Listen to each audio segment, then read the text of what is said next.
this. So let's start with some questions to this gentleman. Who has a question, wants to ask a question?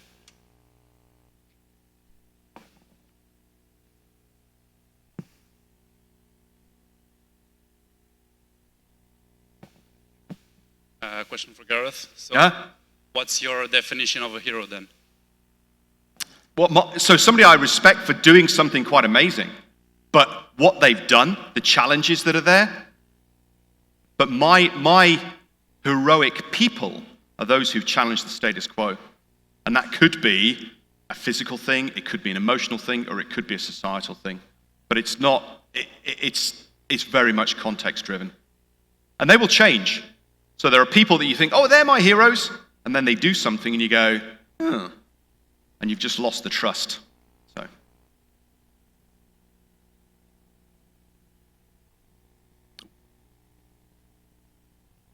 Hello, me again.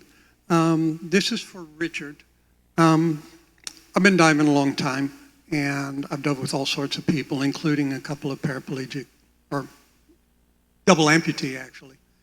And I've actually never had any kind of training or seen any information that I could read that would prepare me to dive and be a good buddy for a disabled person.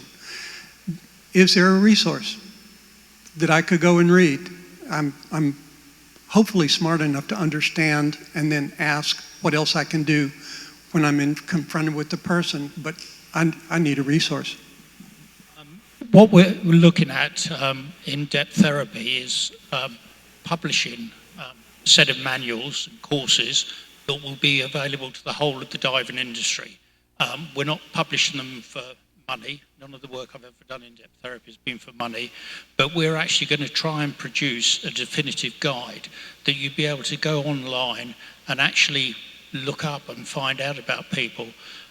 One of the things, if I'd had time, Sir Ranulph Fiennes, who's a well-known UK explorer and author, actually was asked at the end of a mountaineering course if the guy had finished the course was now proficient mountaineer, and he said, what you've done by finishing this course is you're now able to start learning.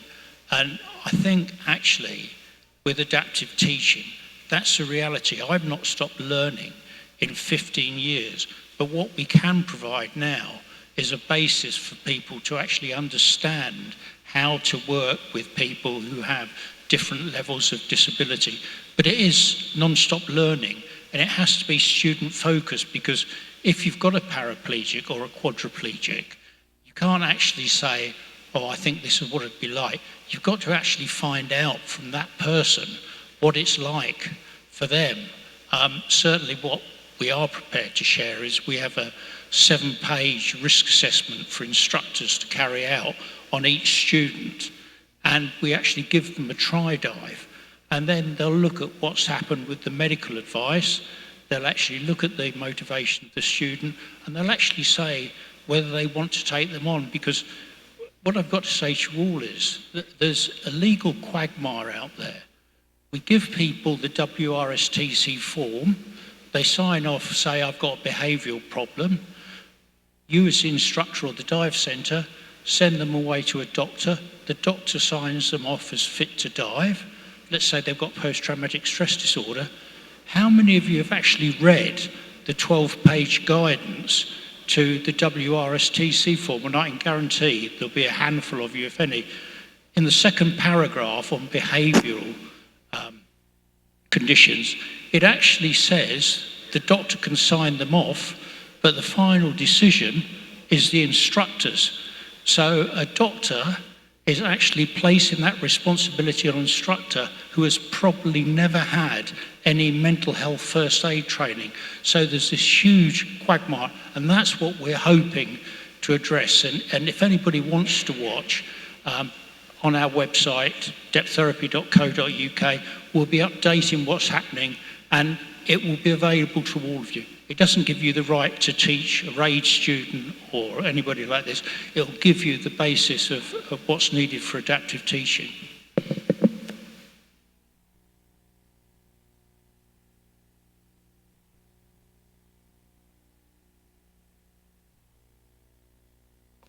Hi, this goes to Mark. Thank you very much.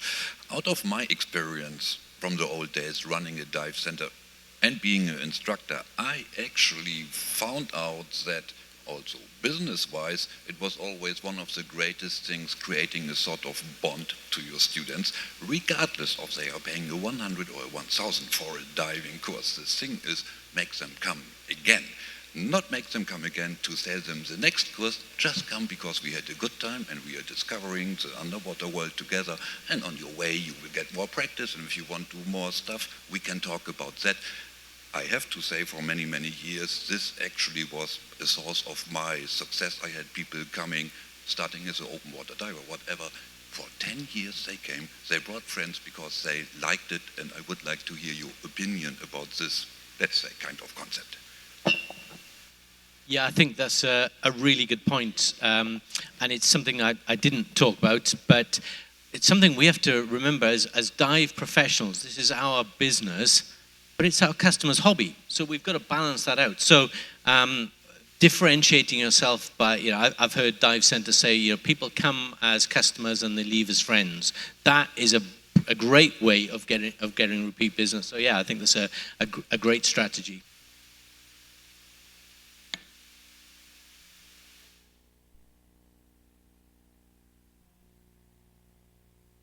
Brilliant. Thank you.